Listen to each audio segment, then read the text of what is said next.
Hello, everybody. Welcome to Mindful Metal Jacket. I am Joseph Albert List. Alberto Listo. That was cultural appropriation. Welcome to the show. Thanks for being here, everybody. I'm happy that you are here. I am about to jet the set off on a little vacation at the time of you hearing this.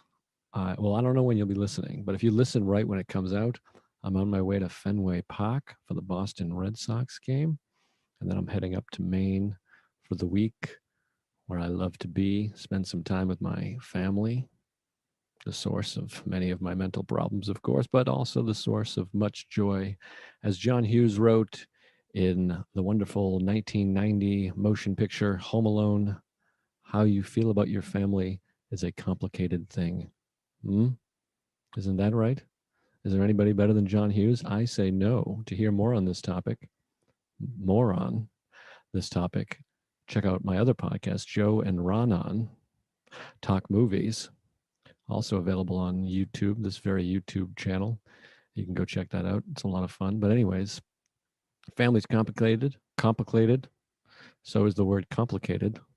And we're going into the 4th of July. I hope everyone is safe. I hope everyone enjoys themselves. This was going to be the symbolic end to COVID. I feel like it already ended, but now I'm hearing about this Delta shit. Great airline. Anyways, I hope you're doing well. I want you to be safe and take moments to really be mindful, enjoy yourself. Something I've been mindful of, I think I talked about on this podcast, is how often I have negative thoughts, self-defecating thoughts, and it's often frequent right now, currently. So that's something we can all work on. Be mindful of that. Take moments to take in a little air, a little oxygen, maybe make a gratitude list. Nice way to start the day. What are you grateful for? What am I worried about right now? Is it worth worrying about? You can ask yourself, why am I worrying right now?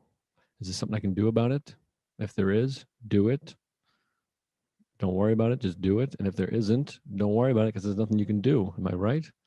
That's good advice. Anyways, today's episode is with my buddy, my relatively new buddy, Ian Lara. Do you guys know him? Wonderful comedian. He's been on one of the late nights. I think the Tonight Show. He's a regular over at the Comedy Cellar. He does a lot of colleges, I think. And I usually see him at the Comedy Cellar, The Stand. He's also there a lot. He's a great guy, as you're going to see and hear. He's hilarious. Go check out his stuff. He opens for Normand a bit on the road, or at least he was. Maybe he graduated from that. I don't know. He's doing a lot of work. Hilarious guy, good guy. And in comedy, any business, I guess, when you're out, you kind of have your list of people you're happy to see. You hope are there. You're excited. Sometimes you check a lineup and you go, oh, this guy's there. Great. So he's on that list for me now. So it was fun to talk to him. We talk a bit about anger therapy, growing up, and how you change self-consciousness. We get a little bit into political correctness in this woke PC culture for a little bit. I know people are tired of hearing that. You can fast forward it. But I thought it was interesting. And it was a great conversation. It flew by, this podcast. Sometimes I'm nervous. I'm like, oh God, do I have enough? I had some notes, never even looked at them once. Great conversation. Enjoyed the hell out of it. It was a Sunday. We both had been traveling. We both just got back from the road. And it was nice. And I'm going to see him tonight. By tonight, I mean the time of me recording this. But if you're listening on Thursday, which many of you do, I really appreciate it. It heartens me to see all the people that listen to it right when it comes out. I appreciate the nice comments, the emails. Like it, share it, review it, 5 stars, leave a nice review. If you're watching on YouTube, leave a nice comment, a thumbs up, share it, get that algorithm cooking. And thank you. And for God's sakes, be nice to yourself and take care of yourself and take care of each other. I've been listening and reading a lot of Kristen Neff, who her big thing is self-compassion. I'm trying to practice more self-compassion. I think you should too. Here's something to tell yourself when you're beating yourself up, you're feeling down. This is from Kristen Neff. This is a moment of suffering. Suffering is a part of life. May I be kind to myself in this moment. May I give myself the compassion I need. Give yourself and some others some compassion. And enjoy this conversation with Ian Lara, hilarious comedian. Go check him out. Oh, my thing was crooked that whole time. Damn it. So was my teeth and my face.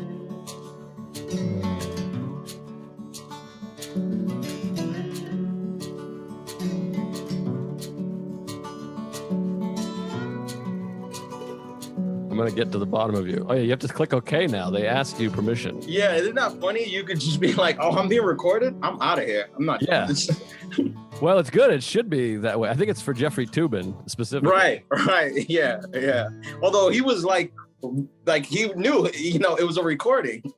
Yeah, he was like mid-conference. I feel for the guy because, I've been in plenty of Zooms where I'm like, I wouldn't mind jerking off right now, and I guess you forget your camera's on or whatever. I don't know how exactly it happened or what happened. Yeah, he's back. Actually, he's back on CNN.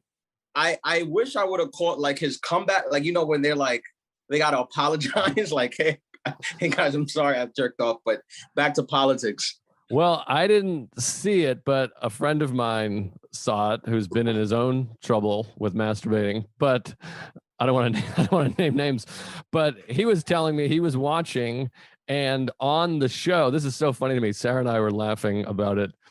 He came out and was like, yeah, I've been doing volunteer work with the homeless and feeding homeless people. And it's such a hilarious idea. It's the most 2021 thing that you get caught on camera exposing yourself. And the anecdote to that, or the answer to that, is to feed homeless people. And I just don't understand what one has to do with the other. I think it's hilarious. I picture him like at a homeless shelter, and they're like, what are you in for? And he's like, I'm jerking off on camera. It's like, oh yeah, got to do 3 months. It's like unbelievably fun. Like he didn't go to like sex addiction or anything like that.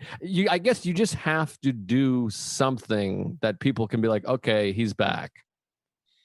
Yeah, but I wonder who are these people? Because most people feel how we feel. Most people are like, why are you with the homeless? Who are the people that are like, all right, now you could come back? It's very like, weird. Is it corporations? Who is it? I think it's part corporations and just people on Twitter, I guess. It's the time we're living in, and it's, I don't know. It's weird. It makes you want to be less and less involved in that corporate area. Right. Right. Because then they come for you eventually. Now, do you worry about that stuff? Is that something that you're nervous about with, I mean, you have a bright future. Well, I often have this conversation with Norman, where I'm like, I don't worry about it because I try not to exist in that world. Like, I'm on Twitter, but I don't really tweet, which I know it's not good. As a comedian, you probably should tweet. But like every time there's like a comedian problem going on, I just kind of read it. But I'm just like, when I go out to the clubs, you never see the problem in person. Like, it's only on Twitter. Like in person, everyone's just hanging out and cool. Yeah, no, that's an amazing thing about this stuff. And that's where it does take a lot of like, it's a lot of ego, of like the ability to let go and not worry about what people are saying about you and stuff. Because yeah, like Shane Gillis obviously got fired from SNL and all that stuff, but he's at the Cellar. Nobody's ever like, get out of here, you son of a bitch. It's just, oh, this Shane, hey, what's up, man? And it kind of passes, which is easy for me to say because I wasn't in the middle of it. But right, so many of these things, it does feel like if you just shut your computer, it's not even happening.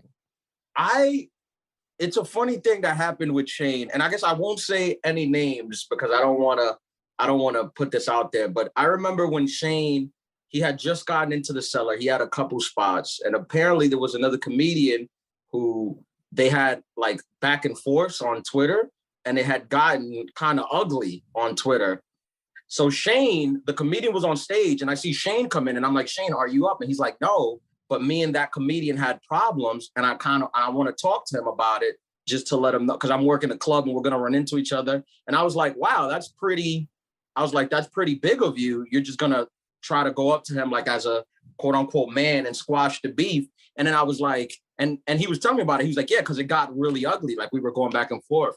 And I was like, really? I was like, do you want me to stick around? Like, just so, because this guy, I don't know how it might get ugly. Do you want me to stick around? He was like, nah, I'm just going to deal with it. If it gets ugly, I'll just get, whatever. And then the dude gets on stage and they just laugh. Like he sees it and they just laugh. And Shane's like, hey man, I just wanted to talk to you about the beef. And he's like, yeah, there's no beef. Let's talk. I was like, so is Twitter real? Like, I don't understand. Like, I thought there was going to be a full fight. Like, I'm from I grew up where if like somebody's talking about each other and then when you see each other, there's going to be a fight, But they hugged. That's happened in a few situations with Shane, with Louis, a lot of these places where people are one thing on Twitter and then just a completely different thing. But that's most of life, it feels like. I mean, that, not to like make this grander, but maybe it's a big thing. It does feel like that goes that way with like any kind of with fights like this on Twitter and virtue signaling, but also with like any kind of bigotry and racism. Doesn't it feel like most of these people, not all, but a lot of these people that like hate gays or Muslims or whatever, then they're in the presence of them and they're like, hey, how's it going? Oh, I didn't realize, but you're not like him. Like people, it's like the, like people, when people are around you, it's much harder to hate them. Don't you find that? Or am I crazy? For sure. I mean, I think that's the thing with being in a liberal city to the middle of America where, they don't have that many Muslims and gays and Jews. So they think they have these opinions based on them. But if you grew up next door to them, obviously you would feel better about it. Sometimes I have because I feel like it's certain comedians that are always in that Twitter warfare where they're always fighting somebody. And sometimes some of them are my friends. Sometimes I feel like chiming in where I'm like, this person's a nice guy. Like, you're a nice guy, but they're pretending not to be on Twitter. And I'm like, you're a nice person. Like, every time I've met you, you've been nothing but nice and kind. And every time, like, this persona that you have on Twitter, it's not really who you are, but I guess you need it to survive the Twitter sphere.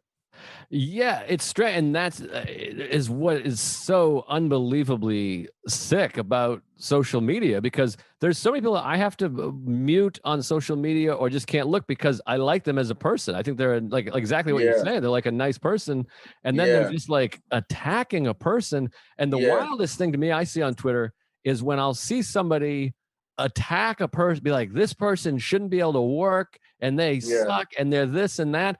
And then they tweet like 4 other times unrelated to that. Yeah, like it has nothing. Like, you didn't just try to end somebody's life, basically. Yes, I'm like, you're fucking with somebody's life and well-being, and then like 10 minutes later, you're like, I'll be at the Brooklyn bar tonight. Also, hey, there are new changes in climate change or whatever. You're just like willy-nilly throwing this shit out there. It's really crazy. So how are you with social? I know you say you don't tweet a lot. What does your like screen time look like? I mean, my screen time is terrible. I mean, it's almost embarrassing to say. But I do everything on my, this counts as screen time. So this is going to be an hour, but my screen time is really, really high. It's more than I'd like it to be. It's about 7 hours of screen time. But I watch, like, I'll come home and I'll watch, like an hour of thing. I watch YouTube on it. I'm sending emails, like my whole life. Like I feel like my life is never going to be, people who have very, very low screen time, generally, I feel like they have a type of job where it doesn't warrant them always being on their phone. Like, if I had a regular 9 to 5 where I couldn't be on my phone, then my screen time would be low. Right. But I'm home all day sending emails and reading Twitter. So do you not have a computer? Yeah, I do. I have a laptop, but I just kind of use my phone because it's easier. I'm the same way. I didn't have a laptop for like years. And I remember talking, Yamanika was on my podcast one time, and she was like, get the fuck out of here. No one's dating a man that doesn't have a computer. I'm like, well, I have a smartphone. I'm not like Amish. It's like, I do have an iPhone that I use, but that's how I am. Like, I didn't start using my laptop until COVID, until we started doing everything on Zoom. Yeah, me too. Because I just texted and tweeted everything on my phone. Me too. I had one. I had like a regular Mac, but then I bought like a good like MacBook Pro during COVID because I was like, this is gonna be my life now. But then I was like, everything that I could do on my iPhone. I'm zooming on the iPhone. I'm not even using this expensive MacBook Pro that I thought I would need. Yeah, I'm always surprised. Like, to me, these iPhones could cost $5,000 and I would pay them. It's actually like, if you think about it, I don't know much about anything. I'm an idiot, but like, to me, like, an iPhone is like one of the greatest deals on the planet. Because what is an iPhone now? Like $800 or something like that? I think it pushes over 1,000. Oh, okay. But even still, like when you think Yeah. about like cost per wear, well, that's with clothes, but whatever, like Oh, of we're on our course. phone 4 or 5 hours a day and it lasts years. For sure. Yeah, it definitely is. It definitely is. And I try not to be on it. I try not to, but it's tough. It's tough. I'm good at not being on it if I'm with people though. Like if I'm with people, I cannot look at my phone the entire time. Some people cannot be off their phone even when they're with people. But if I'm by myself, I have a tough time not being on it. Yes, I'm the same exact way. Like, and you were just on the road. I was just on the road. Like, Yeah. when I'm on the road, I'm by myself. Like, and I'll feel it. Like, and this comes into like where mindfulness comes in. But like, I did like last night. I was in Kansas City, did two Yeah. shows. Like, first show sold out. Like, it's the best I've ever sold in a place, and just like ripped, and all these fans. And you're like riding high. And the second show was great. And then you have like, I don't know about you, like I'll do a meet and greet, and that's like more stressful than the show because it's Yeah. not, I don't know what I'm going to say. And sometimes people Right. linger too long, or I don't know what to Right. say. Do you do that? Do you have that? Does that give you anxiety? Yeah, it doesn't give me anxiety so much because I've like I opened for Mark for a long time, and from opening I kind of learned how to handle the meet and greet where you kind of just be a character that they think you are. You know, you don't really like if I were to be myself at a meet and greet, they would be like, what's wrong? Like what's your problem? That's what I deal with. Yeah. So I learned from Mark, it's like you have to, I see him do it where it's like 15, 20 minutes after you have to keep that same stage thing on with them. So like when they come around, I'm just kind of just joking around, being fake, but I have to do it to get through it. Cause if not, I would just be like, what's up? It's funny because you bring up Mark because Mark is involved in my situation because we do the podcast together, so we're closely associated. Yeah. And our podcast is pretty wild. So like Yeah. I'll do the show and people come up after and they're like, you want to go get drinks? They're like motorboating me. They're calling me. They're like grabbing my balls. And I'm like, I'm not interested in that. And I always feel like I'm letting everyone down because I'm just like, oh, thanks so much. I'm like looking at my shoes like an asshole.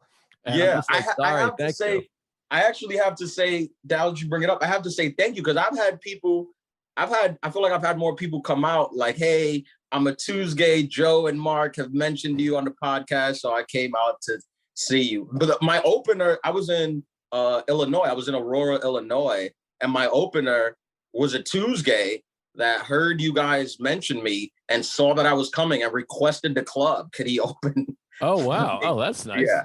So your reach is huge. And one of the things that we were actually just talking about this. One of the things about the podcast that comedians love the most is that you guys would be honest about how terrible thing. Like when you bomb, you'll be like, yeah, second show was rough.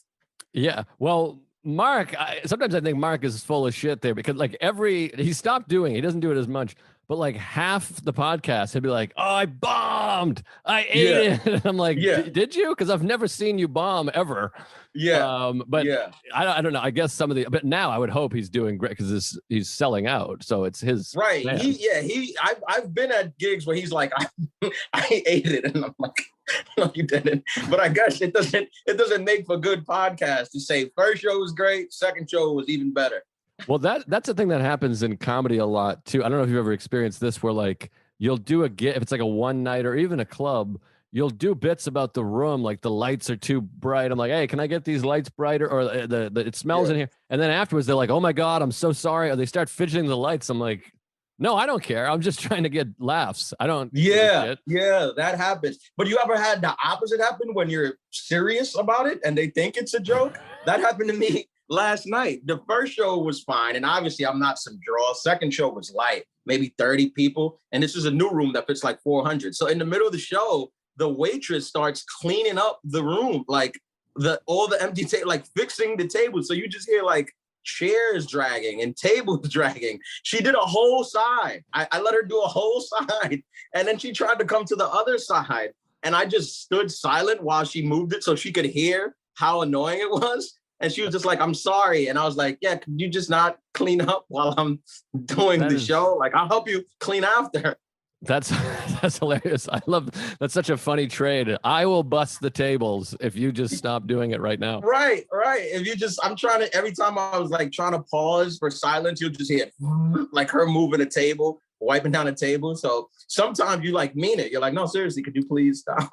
Yeah, no, I've had that. And by the way, that's like such a great way to deal with somebody that's a disturbance, is to just stop talking. Like when someone's talking, you just stop and let everybody hear, and then they slowly realize, like, because they're not even paying attention, and all of a sudden they're like, Right. oh, the noise changed.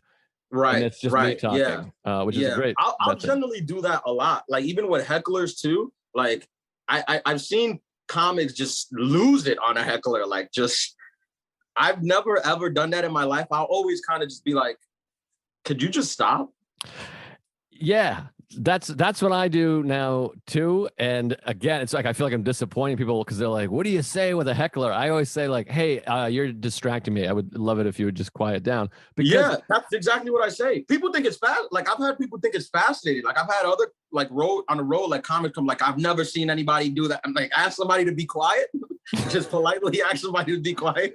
No, it's better. And I've been saying this for years. Like I would see comics have these like snap sets and they'd just be like, fuck you, you bitch. And I afterwards I'd be like, can you fight? Like, do you know how to fight That's someone? the same thing. It goes back to like the same thing we was talking about Twitter. Like I don't do the Twitter thing because I just, from the, like how I grew up, if you had problems with somebody, when they saw you, there was going to be a problem, you know? So if I'm talking to you like that on stage, if I talk to you like that on stage, in the back of my mind, I'm thinking, as soon as this show is over, I have to be ready to fight because we're going to fight after the show. And I don't want to fight. So why would I? No, exactly. It's weird when comics handle that. And I've said that before too, where I'm like, is that how you handle like a fender bender? Like, would you handle that if it wasn't comedy, if you didn't have a microphone and a doorman and you were at Chipotle and they didn't give you enough hot sauce? Would you be like, fuck you, you bitch? Like, well, like, I think some people do. Like I've had people react like that. I think some people are just not, they've never like really been punched in their face. So they don't really think that that's an option.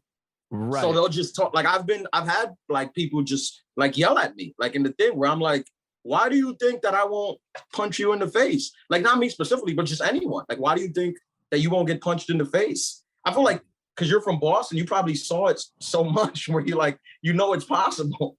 That's exactly how I feel. And this is where like I get I start to feel old or like more conservative in ways where I feel that way with Twitter, like Twitter trolls and stuff, where I do feel like I don't know. I'm like, I try to be a good practicing Buddhist, but there's times where I'm like, no, there's a place for violence in our society. Yes. Where I'm like, how about I fucking smash your face through a piece of glass and then you can stop tweeting bullshit at me. I mean, you do have that. It's hard to not have that. Now, where did you grow up? I'm from New York. I was born in Brooklyn, raised in Queens. Oh, where in Queens? In Ozone Park, South Ozone Park, right by JFK. Oh, no, that's where Goodfellas. I think we maybe talked about this before. Right, yeah, right by there. Yeah, right by there, right in that area. And what was that like? Was that like a tough neighborhood when you were you must have grown up, I guess, in the 90s, right? Yeah, I mean, the 2000s. I was born in 1990, so I was 10 to, 2000. So I count like after 2000, my formative years. I was in Brooklyn till 2000. It was okay. In Brooklyn, I was in East New York. That was really bad. I remember I was that kid, but that was really bad. Like I lived in a really like crime infested neighborhood. It was close knitted, but it was a lot of like, I remember being as a young kid, like hearing a lot of gunshots and seeing like, they put candles out on the street because somebody got murdered at the bodega last night, so the bodega's closed for the morning. It'll open up again at 1 because someone got murdered last night. Now, what ages were you before you moved to Queens? I moved when I was 11. I was 11. Oh, okay. So you have like solid memories. It wasn't like you were 2. Yeah. I have solid memories. And then I was in a like public school that was pretty rough. It wasn't the worst, but it was rough around the edges. My family actually, like, I feel like they did the Fresh Prince thing. Like, Fresh Prince, his mom sends him to Bel Air to get him away from the thing. But my mom, we just went 10 minutes across town to Queens, to South Ozone Park, Queens, which was literally 10 minutes from East New York, but it was a much better neighborhood. That's the most fascinating thing about New York and America, really. Like I always think of like New Haven, Connecticut. I don't know if you've been to New Haven, but like you have Yeah, Yale. my Like, dad. Yeah, oh wow. So I just happen to pick a city that you have like family roots in. yeah. But My like dad. Well, he's in Fairfield, but it's right there. but New Haven said like you have the Yale campus, you walk Yeah, around, you're like, this is Yale, this is where I don't know what president, how many presidents went there, 10 or yeah, something. And it's just these grassy knolls and pastures, and it's fucking Yale. It's Ivy League, the elite America. And then you walk like 3 blocks off campus and you're like, oh shit, I gotta pick up my pace and get the fuck out of here. right, Which is like right. America in a microcosm, I guess. But it's wild to me. I never understand exactly how that work. I'm sure there's some like why does the crime just stop? I feel that way where like in my neighborhood now in Astoria, like Yeah, 6 blocks one way, it's projects, and I don't even know uh yeah, how much crime there is or whatever, but it is obviously lower income projects. But there's yeah. never any issues over here. It's just all old Greek ladies. Yeah, I don't know why it's like a yellow tape, right? Around the Right. thing where outside the yellow tape you're okay, but if you find yourself inside, it's dangerous. Cause I where I moved is literally maybe 8-minute drive from where I used to live, and it was night and day. I used to like I think that was why like in my teenage years, I used to have like real anger issues. I feel like I've kind of like calmed it down. Like I'm a pretty calm guy now. Like it's very rare that I lose it. But like growing up, I was kind of like the Joe Pesci character in Goodfellas, where I would just I would just lose it, like Wow. anger, lose it, ready to like I was willing to fight to the death at like 11. No, what calmed you down? Also, were you tough? Like, could you kick ass? Were people afraid of you, or were you just kind of I never really like no. I would say no. I would say no. But I think like 75% of fighting is just being willing to fight. right? Like you don't really have to win. Most people don't even want to fight. So if you're willing to get your ass beat, like you've won more than half the battle, I think. And I think that was like the thing where it's like if somebody wanted to, they could have kicked my ass. I wasn't like a big dude, but most people just didn't want to tussle, you know? So Yeah. No, it's scary when someone's threatening to fight or willing to fight. Yeah, it is scary because it puts that thing in your head of like, shit, if they're willing to fight, they must have some fighting skills. right. And I didn't. I don't. I not at all. Not at all. But you just kind of I realized that I used to like lose it so fast. Like it was really my dad pointed out to me. He was like, what's the problem? Like, why do you lose? Like you have a good life. Like you're in Queens now, you're in private school. Like, what is this anger that you have? And he kind of pointed it out and I kind of just started working on it. And now it actually takes me like a lot to lose it. Interesting. Now, did you go to therapy at all? Are you a therapy guy? No, I'm not a therapy guy, but I aspire to be. But it feels like you're doing well without it. I mean, do you feel like you need it? Because that anger must come from somewhere. Your parents were together. Yeah, they're still together. They're still together. Been together over 30 years. Not a, not a particularly happy marriage, but just, those type of marriage that we're together. What are we gonna do? Break up? The like Sure. the Catholics, like that's just what it is. But I don't know where the anger came from. And I think I would do well in not do well, but I think I could benefit from therapy, as can anyone, but I also live in my head. So I kind of try to self-diagnose like everything where it's like, I'm able to be like, all right, you have an anger problem. You need to deal with that. Right. And how have you dealt with it? Like, what do you think has changed? Are you proactively doing shit, or you just feel like you've gotten some success and it's calmed down?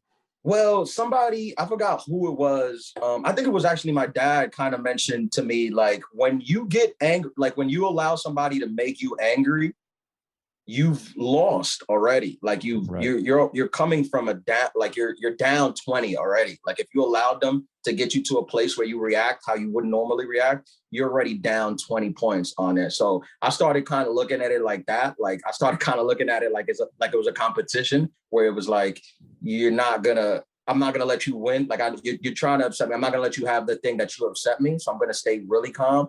And then this might sound silly, but like from watching, I remember when Obama ran, that was 2008. That was my first year in college. From watching like how he handled stuff, like when they throw, they threw everything at him. They said he was like, not American, a Muslim, all this thing. And he just kind of just stood the coolest. I kind of was like, oh, I want to be like that. Yeah, that's a great inspiration. I mean, first of all, just to sidetrack, Obama is so unbelievable that he like fucked up the Democratic Party so bad because they just were like, yeah, I guess we just carry Michigan, Minnesota, and Wisconsin now. And you're like, no, you had like the best ever. Like it's like if the Bulls were like generation. Yeah. It'd be like if the Bulls after Jordan retired were like, yeah, we're just gonna cruise to the Eastern Conference Finals. You're like, no, you had that guy. Yeah. I think it's funny. I think it's funny because I don't really care what people's politics are. Like I have friends that I'm cool with on both sides. But it's funny when people can't even admit, like, you can't admit that this guy's charismatic. Like, that's funny. Well, something's going on there. if they don't see it. I mean, maybe they're not, they can't see past policy or whatever, but like as a politician, the guy's like unbelievable. Right. It was like watching Jordan. Like it was what Jordan was to basketball, he was to politics. And it has nothing to do with policy. It's just about how you handle yourself, how you speak, how you. And when I saw that, I was just like, that's something I want to be. But don't get me wrong, I could still lose it if I bombed that night. So could Barry, I imagine. I can picture him flicking a cigarette on somebody and beating the shit out of him. I don't know. I've never seen it. No, of course not. But just real quick. I don't want to go political or talk about Trump too much. But I remember someone said something great about Trump. Is like everyone thought he was like this bullshit fake politician and an amazing businessman, and it turned out it was the complete reverse. He was like a piece of shit fake businessman and an amazing politician.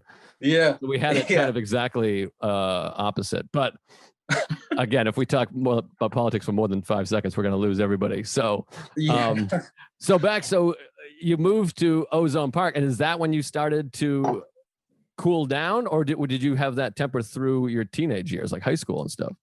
I kind of had it to high school, but like I said, like I wasn't really a big dude. Like I was like, I remember going into my freshman year of high school, I was like 5'1". So it was kind of like, either you calm down or you're going to get your ass beat. Like, so, right.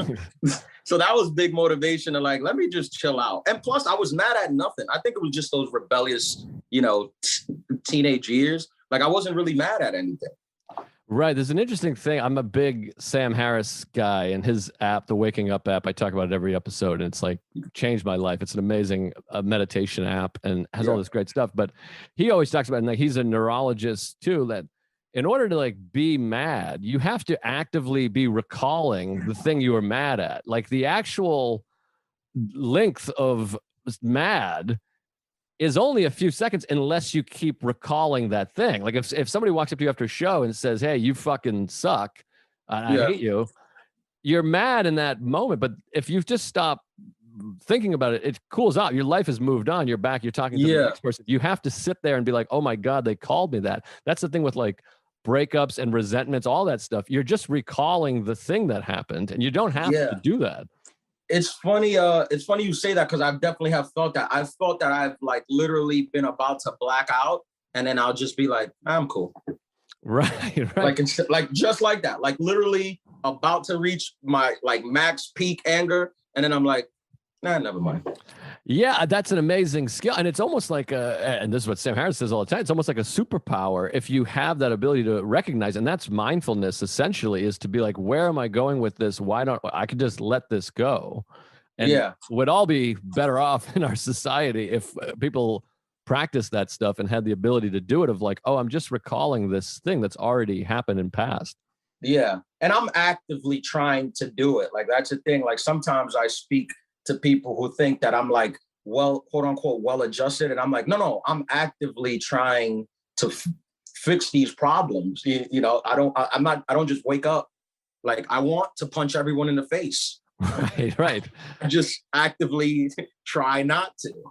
No, I relate to that. There's people I've met in like the last year or two, and they're like, wow, you're like so calm or whatever. And they like come to me for like anxiety advice, which is nice. Yeah. And they're like, it doesn't even seem like you're ever angry. And I'm like, no, I was like a complete psychopath like not that long ago. And it is like this full-time job. It reminds me of like, again, we talk about like these supreme athletes, Jordan, or like I remember Ted Williams having this thing of people kept being like, oh, you're such a natural hitter. And he's like, natural hitter. He's like, I work like 10 hours a day. This is all my, like, these people are like, to the detriment of their entire well-being, that's all they work on.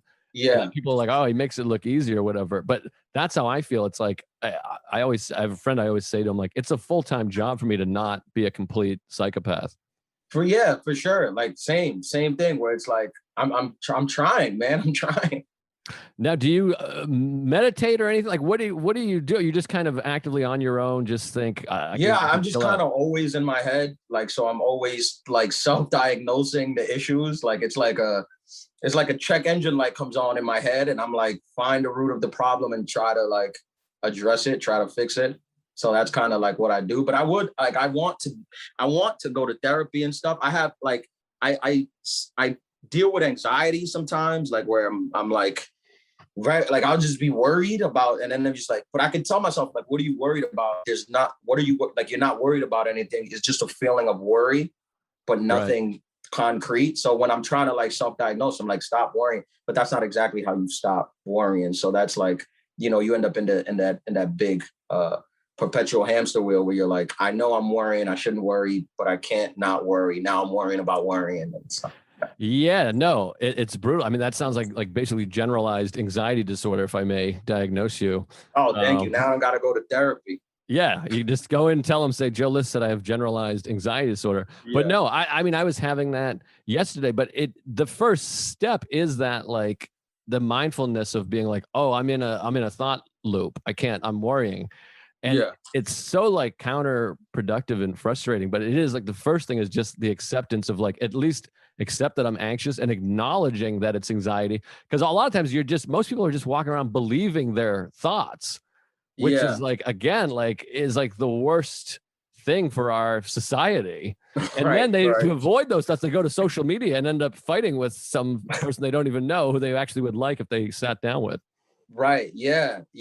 And for me, like, it's only when I'm by myself. Like when I'm around people, I'm good. Like I'm fine. Like like when I go out to do shows, I'm okay. I'm fine. But by myself, then I get this.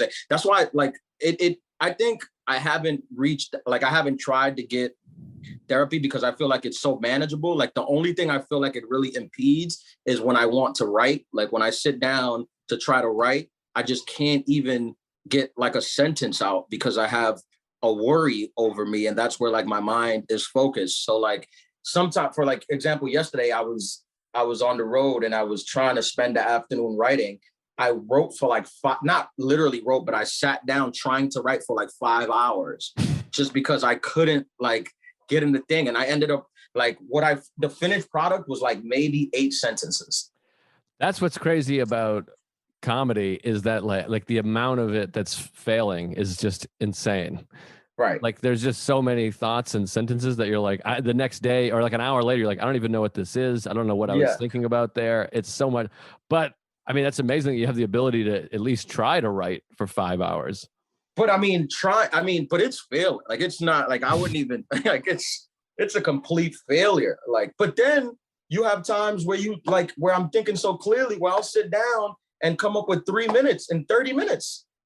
Right. Yeah, it's weird because you're in whatever. Sometimes I think it's because you're in like a better mood. That's what's so funny to me about there's this idea of comedians being like these tortured artists, which they are to some degree. A lot of people are obviously, but like I can't write when I'm anxious or sad or down or depressed. I have to be like in a good mood to come up with funny stuff. Me too. Same. That's why like when you hear this a lot when you're coming up as a comic, they're like, you have to do these terrible rooms so you could bomb and suck, and that's the only way you're going to get better. And from day one, I've always been the complete opposite. I can only write and I can only improve when I'm feeling good and I'm watching good comedy. That's why sometimes, like when I'm at the Cellar, I'll just go watch like a comedian I enjoy watching because I just like, I want to put myself in a good mood. Like I'll see them do well and it'll put a battery in me. Like you have to better your stuff and I'll want to do better. But like these people that are like, oh, I don't watch comedy, I don't have nothing to do, I just do comedy, I don't want to hear. I'm like, how do you come up? Like, how do you motivate yourself to do anything? Yeah, it's funny because that stuff helps me so much. And all of these things, I don't know if you have this, I know a lot of people do. All these things that are so good for me and so helpful for me, I'm so reluctant to do. Like my natural instinct is to not do them. Like my natural instinct in life is to isolate. But just like you, when I'm socializing, that's when I'm like the best. When I'm at like Yeah, the cellar, I'll go down there. I'll be anxious all day and I go to the cellar. And as soon as I sit down, it doesn't even matter who's there. Even if it's yeah, some people I like don't love seeing, I'm like, you start talking like we're talking about. It's like a person that at home on social media, I'm like, oh, this guy sucks. I don't know who you got past his comedy.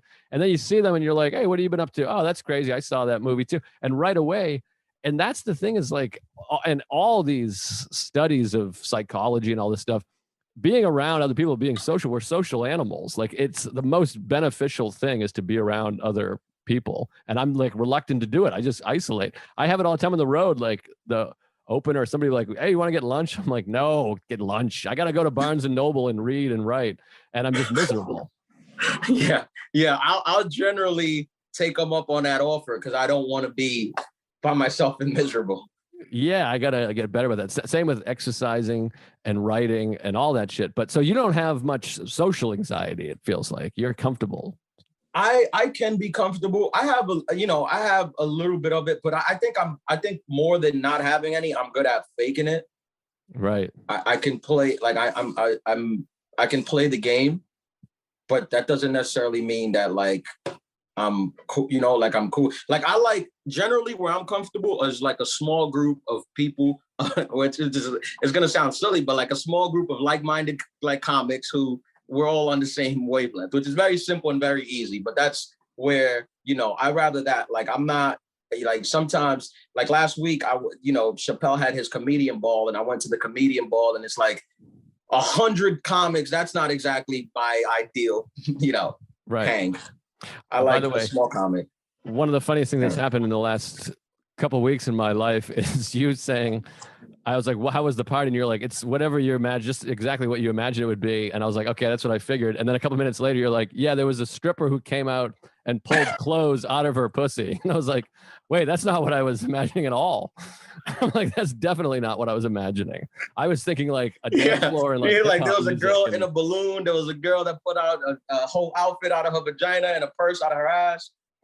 I mean that's insane. But no, I'm the same way. Like I need like a small group of people, and it becomes like harder in some ways with comedies because comedies become much more diverse. And I don't mean like racially or gender, but in thought of what hanging out is. Like in the old days, I would feel like, oh, we're comics, we can say anything. And now there's a lot more comedians that are not into what I consider a reverent humor, and they consider, hate speech.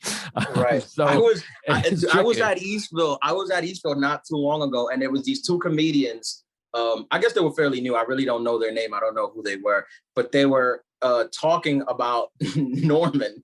They were talking about like, oh, I think I was just overhearing. I'm on my phone. I'm overhearing. They're like, yeah, he's okay, but like, why does he have to continue to say the gay thing? Like, why does he have to say like I'm gay? Like, what is that about? Like they were going on for like 15 minutes about it, and I wanted to like they couldn't make sense of it, and I wanted to like interrupt them and be like, you see how you can't make sense of it? That's why it's funny, because it has no sense. It's ridiculous. It's ridiculous. It has nothing to do with anything. It's just a senseless thing of saying that's the joke, but they couldn't fathom that that's a joke. Like they couldn't understand that humor.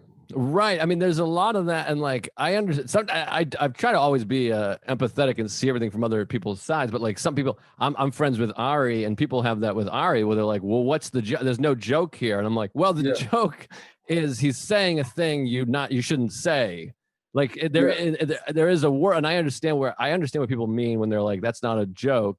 But to me, I'm like, well, when there's a situation where everyone's saying this and you say the complete opposite, that in itself is a style of humor. That's the joke. And I certainly understand if you're like, I hate it and I think it sucks and it's not funny, but I'm like, that is the joke. Right. Continually say you're gay, that's the joke. I mean, it's funny to say I'm gay in the middle of a sentence. It's funny to say you're gay when you're referring to waking up early in the morning and not getting sleep You know, like I'm at the airport, I'm late, I'm gay. Like what? Those things Right. don't coincide. Right. That's With thing. But I think that's way simpler, I feel like, in joke structure than what Ari does when he posts a video about somebody passing away. yeah. I mean, again, don't get me wrong. Ari's a fucking idiot, and I understand people being upset, but that's where my contention is with people that are like, there's no joke. And Yeah. like sometimes it's funny to say something you're not supposed to say. I don't know, but hopefully it starts to people start to worry about themselves more. I think all these people could benefit from a little mindfulness and therapy, frankly. Yeah. I think I want to. I'm going to get into therapy. Now they do it over Zoom, right? It all comes back to you. Yeah. Let's get it back to you in therapy. I know, by the way, I don't want to imply that I think you need therapy. You seem like a very healthy person mentally. I don't even know what that means, really. What do you mean? Like some people you talk to and you're like, this guy needs fucking therapy. When I talk to you or see you, I'm not like, you seem like you're doing okay, but people wear a lot of masks. but like maybe this is just life. Like I said, it's a struggle. You know, it's not just a doing okay line. It's a struggle where you like have to pull yourself up again. And then sometimes I have to pull myself down. Like sometimes, sometimes you can have a set at the Cellar where you're like, I'm the best comedian in the world. There's all the time. There's no comedian that is doing what I'm doing. And you gotta like, wait, go back to neutral. You gotta like pull yourself down, go back to neutral. Because for me personally, if I allow myself to get high when that happens, then when the bombs come, I'm gonna get super low. So I try to like. Yeah, you got to try to balance it. Absolutely. And it's all just identifying with thoughts. I mean, that's the thing that's where the balance is. And that, like I said, that middle way is you have this great set. And so you have this thought of like, oh my God, I'm like amazing. And you start connecting to that thought and identifying with it, or you bomb and you're like, I'm a hack piece of shit. And you can't identify it. You just have to go, oh, that's thoughts. And those thoughts are just passing through. Yeah. And that's the thing with life. People don't understand that it is an up and down. People in their mind think they want to be happy. And then you try to when you're not happy, you try to change something. And that's a mistake. There needs to be more acceptance. Yeah. Isn't this it's a crazy business? Like, I mean, you've been doing comedy for 47 years and a long time. The fact that you could get off stage and think I'm a hack piece of shit. It's like, how much do you have to prove to yourself that you're like good at it, you know? No, it's hard because like you do have that thing. It's that constant thing of like, I just had this amazing weekend in Kansas City and I was like, God, I'm like a fucking killer. But then I'm like, but it's all dick and shit jokes. And I'll talk to like other comics, bigger comics that are like, so what? It's jokes. Who gives a shit? It's just, that's what you're thinking of. That's what you're talking about right now. Yeah. So, but you always have that thing that's, I was doing that all day today and yesterday, again, like mindfulness of when you like keep track, like for the rest of the day, keep track of how many thoughts you have that are self-critical. It's almost like, all. I would say like 80% of my thoughts are some kind of criticism. Yeah. But then I meet people who all their thoughts are positive and I think they're crazy. Yeah. I'm like, this guy's delusional. Of course. It's again, it's like it's in the middle somewhere, or maybe their thoughts are critical, so they're portraying themselves as whatever. But no, there's definitely people like that you're like, oh, you think more of yourself than you should. Right. And I've heard you say the stuff about the dick and shit jokes, and I think it's one of those things where like it's only a thing because you brought it up. Like if you didn't like point it out, like it legit is dick and shit jokes, but like people weren't thinking that. But you're telling them and then you're like, oh yeah, it is dick and shit though. Like I feel like as a comedian, everybody has those feelings. Like sometimes I'm like, am I just doing all dating shit? Like, should I be doing stuff about Antifa? Like what? I don't, like, should I be talking about different things? No Antifa bits. We got too many Antifa. Right. But then I spoke to Norman and he's had the same thing where he's like, am I doing too much analogies? Is it too much rule of threes? Like it's just being in your head and not like doing the act that's funny and people enjoy. Yeah, exactly. And I think you just have to be like, well, this is what I came up with. I always think of like Bob Dylan's always my go-to artist. who, not to like, I guess I am comparing myself to Bob Dylan because Yeah. we're both artists, but the idea, like Bob Dylan, like was like a folk singer, and then like he started doing like protest songs, like, you know, what do you call that, of the moment, topical stuff, and then he just went electric and started doing this weird prose shit, and he was getting like booed off stage, and he's literally like, fuck you, I don't believe you, and he just does that, and then he makes a Christian album, and then he just does country western album. He does not give a fuck about what anybody thinks about what he's doing. He just does it because he's an artist. So I try to remind myself of that, of like, all right, well, this is the dick and shit album. I special. You know, the dick and shit special. I mean, so I try to think of it that way. Also, it's fun to think of Bob Dylan's not like putting out an album and then looking at Twitter and being like, all right, what are they saying about track 6? Yeah. Can I ask one question about that, about the new hour?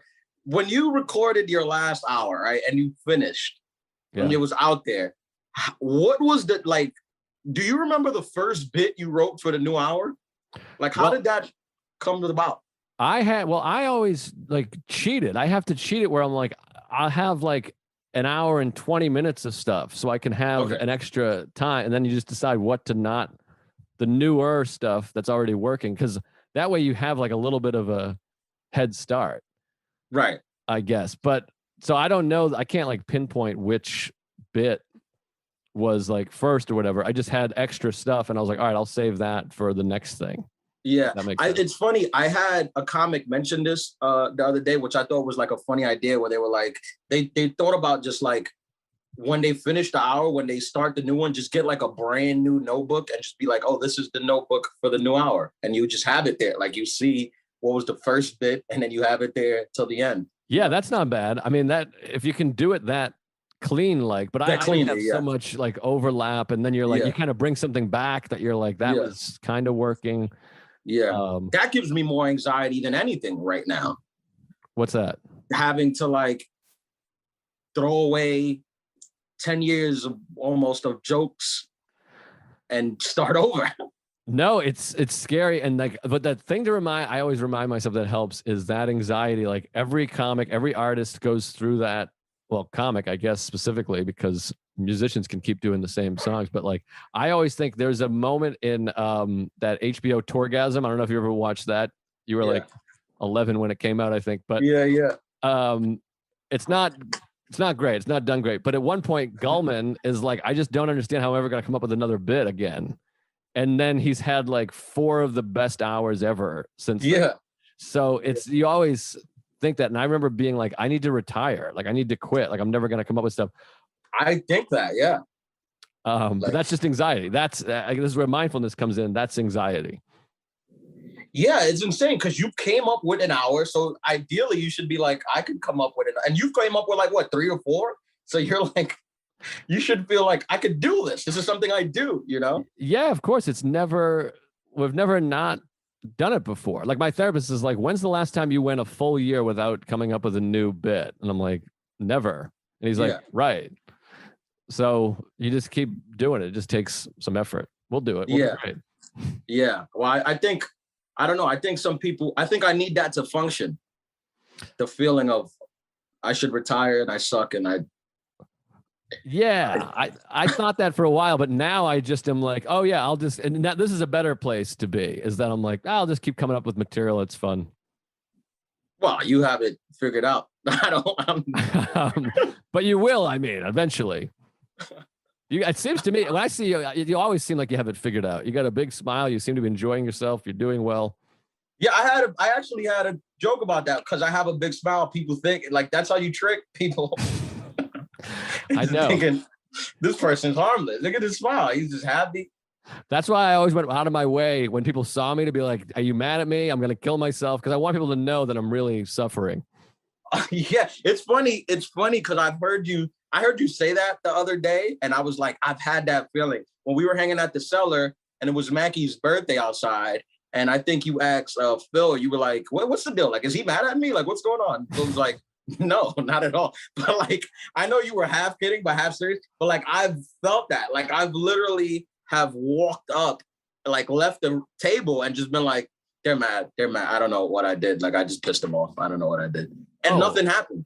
All the time. Yeah. I mean, I've lived most of my life like that. I'm finally getting over it now. And for me, the key to that is this acceptance of like, maybe they're mad. Who gives a fuck? That's what helps me is like, I didn't do anything to them. If they're mad, they're crazy. Who gives a shit? And that's the hardest thing in my life and with therapy is trying to be okay with somebody not liking me. Because that's the way I've lived my whole life. I want everybody to be happy with me and like me and know that I'm a good person.